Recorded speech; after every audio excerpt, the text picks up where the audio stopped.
안녕하세요. 오늘 저는 베이징 다싱구의 아폴로 파크에 나와 있습니다. 아폴로는 바이두의 자율주행 기술 브랜드고요. 바이두는 실제로 이 지역에서 자율주행 택시, 로보택시를 운영하고 있습니다. 제가 작년 12월에도 바이두 자율주행 택시를 타고 베이징 나우에서 소개도 해드렸었는데, 당시에도 그렇지만 지금도 외국인에게는 정식으로 서비스 허가가 안 나 있어서 당시에 영상 퀄리티가 별로 안 좋았습니다. 오늘은 그래서 바이두에 정식으로 요청을 하고 시승하도록 하겠습니다. 중국에서 가장 앞서 있다는 바이두의 자율주행 기술을 한번 같이 보시죠. 네, 지금 보시는 곳은 아폴로 파크 내 차량 전시관이자 연구소, 주차장을 겸하고 있는 시설입니다. 바이두의 자율주행 택시 수백 대가 서 있고요. 아폴로 자율주행 기술과 역사를 전시해 놓는 코너도 있습니다. 이제 주행 장면을 보시겠습니다. 지금 문을 연 사람은 네덜란드 기자입니다. 이날 저뿐만 아니라 네덜란드, 터키 이런 외신 기자들에다가 하버드 비즈니스 리뷰 연구원들도 같이 시승했습니다. 이렇게 운전석과 조수석 뒤에 디스플레이가 달려 있습니다. 뒷자리에 타서 목적지를 넣고 출발 버튼을 누르면 자동차가 스스로 움직이기 시작합니다. 모니터를 보면 자동차가 어떤 경로로 움직이고 있는지, 주위엔 어떤 물체들이 있는지 확인할 수 있습니다. 운전석에 사람이 타고 있긴 하지만 운전대를 안 잡고 있는 걸 보실 수 있죠. 지금은 운전석에 사람이 타고 있지만 중국 충칭과 우한 같은 일부 도시에선 자율주행 택시에 운전자 내지는 안전보조원이 타지 않아도 되도록 규제를 풀었습니다. 베이징과 광저우도 곧 규제를 완화할 예정이고요. 논란은 있지만 규제 완화가 첨단 기술 개발 측면만 놓고 보면 확실히 도움이 된다고 할 수 있겠습니다. 큰 길로 나가는 장면입니다. 앞차와의 간격 조절도 하고요. 왼쪽에서 차가 오는지 안 오는지 이런 걸 미리 감지해서 멈추지 않고 바로 도로로 진입합니다. 앞자리에 탄 분은 하버드 비즈니스 리뷰 연구원이라고 하네요. 평소 중국 기업과는 다르게 상당히 사진이나 동영상 촬영도 자유로웠습니다. 그만큼 자신감이 쌓였다는 얘기겠죠. 좀 더 생각해보면 바이두 정도 되는 기업이 핵심 기술인 자율주행을 외신에 공개한다는데 중국 공산당과 정부가 관여하지 않을 리가 없고요. 그런 면에서 중국이 자기들의 기술 발전 상황을 해외에 알리려는 의도도 분명히 있었을 것으로 생각이 됩니다. 중국에서 생활해 보신 분들은 아시겠지만 중국의 도로나 교통 사정은 한국하고는 아주 다릅니다. 정말 적응하기 어려운 게 비보호 좌회전과 유턴입니다. 일단 유턴이 안 된다는 표시만 없으면 어디서든 할 수 있습니다. 또 사거리에서 좌회전 신호가 없는 곳이 많은데 이런 데에선 직진 신호가 떨어지면 차들이 건너편에서 직진 차들이 막 오는데도 그걸 가로막으면서 좌회전을 하기도 합니다. 이런 무법천지식 비보호 좌회전을 바이두 자율주행차가 어떻게 하는지 한번 보시겠습니다. 이번 동영상에선 참고하시기 위해서 소리를 일부러 키웠습니다. 조금 거슬리더라도 양해를 좀 부탁드립니다. 직진 신호 파란불이 켜졌고요. 또 맞은편에서 차들이 오고 있습니다. 맞은편 차들이 다 지나가도록 기다리고 있죠. 다 지나가고 나서 좌회전을 하는데요. 맞은편에 우회전 차량이 있다는 것도 감안하고 하는 겁니다. 또 그 다음에는 앞차가 조금 천천히 가니까 왼쪽 깜빡이를 자기가 스스로 넣고 차선을 옮기는 것도 볼 수 있습니다. 이제 유턴인데요. 신호등은 파란불인데 맞은편에서 차가 오니까 망설이지도 않고 바로 유턴을 하고 있습니다.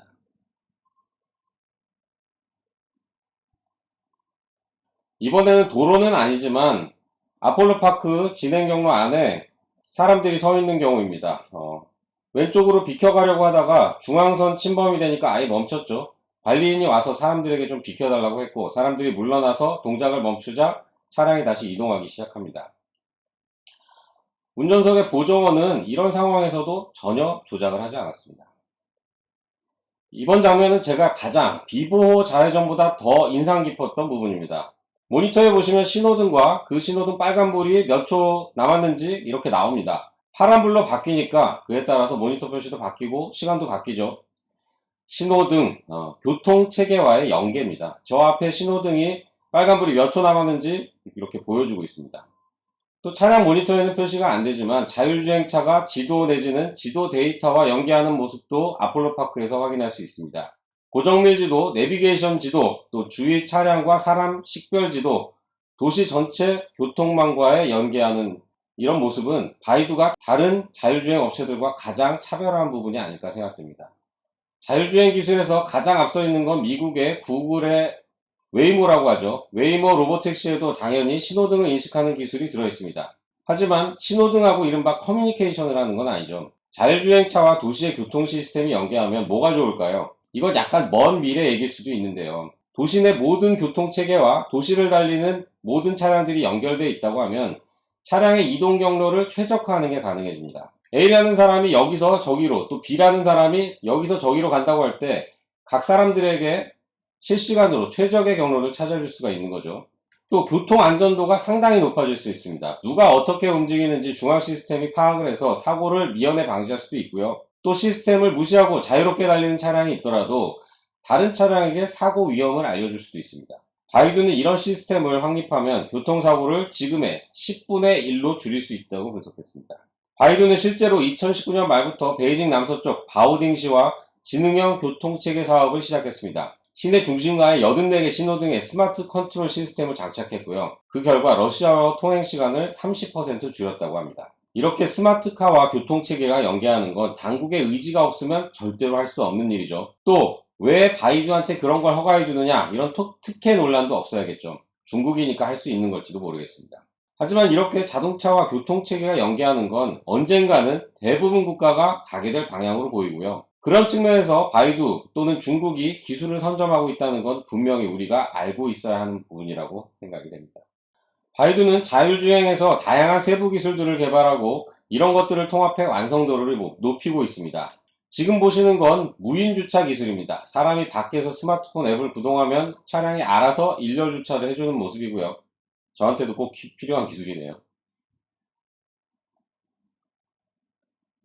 지금 보시는 건 인지실험실이라는 시설인데요. 사방에 다양한 정보를 넣은 QR코드를 그려놓고 차량이 얼마나 정확하게 인식하는지 계속 반복 실험을 해서 정확도를 높이는 겁니다.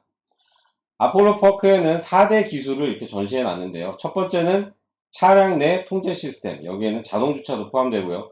두 번째는 차량 주변 인식입니다. 정보를 확보하고 처리하는 거죠. 세 번째는 지도, 네 번째는 한국에서도 많이 쓰이는 클라우드입니다. 바이두는 이미 지도와 클라우드에서 강점을 갖고 있으니까 출발에서부터 유리한 측면이 있었겠죠.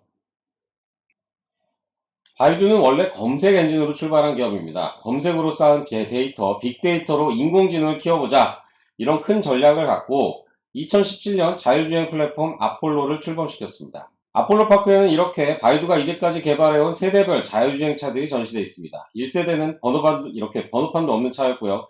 2세대는 베이징 차랑 협업을 했습니다. 저 위에 커다란 라이더가 보이시죠? 3세대는 링컨의 MKG고요. 이때도 지붕에 커다란 라이더가 올라가 있습니다. 제가 타본 5세대는 크기가 상당히 줄었습니다. 뒤쪽 벽면에 저기 그려져 있는 차고요. 최근에 공개한 6세대는 지금 보시는 차인데 라이더 크기가 더 줄었습니다. 6세대는 안에 보시면 아시겠지만 운전대가 없습니다. 처음에 중국 선도 도시들이 운전자가 없어도 되는 제도를 도입했다고 말씀드렸는데 그런 제도의 변화에 맞춰서 새롭게 설계한 차를 내놓은 겁니다. 사실 전 세계적으로 자율주행 붐이 확 일어난 건 2010년대 초반이었습니다. 중국은 그때 명함도 못 내밀었고요. 바이두가 2017년에 하겠다고 할 때도 별로 주목받지는 못했습니다. 하지만 벌써 5년이 지났고요. 바이두는 이미 전 세계 30여 개 도시에서 누적 3,200만 킬로미터의 주행 데이터를 쌓았습니다. 자율주행 특허만 3,700건으로 중국 1위입니다. 잠깐 정리를 해보면 바이두는 자동차 회사는 아닙니다. 지리자동차와 합작해서 지두자동차라는 스마트카 기업을 만들긴 했는데 이건 자율주행 기술을 활용하는 여러가지 사업 중에 하나입니다. 그리고 제가 시승해본 차는 로보택시입니다. 자율주행 기술을 활용해서 택시 서비스를 하는 건데요. 바이두는 2020년 아폴로 고라는 이름으로 로보택시 사업을 시작했고요. 현재 중국 10개 도시에서 운행 중입니다. 그 중에 6개는 시범 운행이고 4개 도시에서는 돈을 받는 상용화되어 있습니다. 1세대, 2세대 이렇게 보여드린 모델들은 로보택시에 활용하는 차량들입니다. 제가 타본 5세대는 작년 6월 나왔고요. 아폴로 문이라는 이름을 붙였습니다. 바이두는 아폴로 문이 4단계 자율주행을 달성했다고 주장을 하고 있습니다. 그리고 이 차 가격은 48만 위안, 9,500만 원인데요. 다른 업체들의 4단계 자율주행차에 비해서 3분의 1 수준이라고 합니다. 그럼 4단계는 뭐냐? 미국 자동차공학회는 자율주행 기술을 레벨 0에서 레벨 5 이렇게 총 6단계로 구분을 합니다. 운전자 보조 기술이 아예 없는 건 0이고 5단계는 무인차입니다. 3단계와 4단계 구분이 조금 애매한데요. 3단계는 일반적인 경우에 운전자가 개입하지 않아도 되는 수준, 4단계는 거의 모든 상황에서 자동차가 스스로 문제를 해결하고 운전자가 관여하지 않아도 되는 수준이라고 합니다. 4단계를 누가 세계 최초로 했는지, 실제로 누가 하고 있는지 등등은 관점에 따라 의견이 많긴 한데요. 이렇게 바이두처럼 4단계라고 자신있게 말하는 기업이 많지 않은 건 사실입니다.